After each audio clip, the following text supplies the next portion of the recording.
અમદાવાદમાં 148મી રથયાત્રાના ભવ્યથી રીતે યોજાઈ છે। આ વખતે વિશેષ આયોજનના ભાગરૂપે મોસાળના બાલા હનુમાન મંદિર કમિટી દ્વારા ભગવાન જગન્નાથને ચાંદીનું પાદુકા અર્પણ કરાશે। રથયાત્રા મોસાળે પહોંચશે ત્યારે મામેરાની સાથે 10, 9 અને 8 ઇંચની 3 ચાંદીના પાદુકા ભક્તિભાવપૂર્વક અર્પણ કરાશે। 17 જૂનના રોજ સાધુ સંતોની હાજરીમાં બાલા હનુમાન મંદિરમાં પાદુકા પૂજન વિધિ યોજાઈ હતી, જેમાં ભક્તોમાં ભારે ઉત્સાહ પણ જોવા મળ્યો હતો।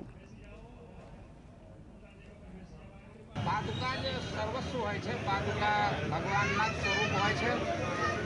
आपने पुराणों में वर्णन है कि 4 प्रकारनी मुक्ति होय छे, सायुज्य, सारूप्य, सामीप्य अने सालोक्य। एमां आ पादुका सायुज्य मुक्ति तरीके आवे छे। अने जेम आप सौ सांभळ्या हशो कि रामजी भरतजीने अयोध्याना राज चलाववा माटे पोतानी पादुका आप्या हता, ए रीते आ पादुका छे। भगवान न होय तो एना पादुका पण आपणने दिशा ज्ञान आपी शके छे अने आपणना जीवननी रक्षा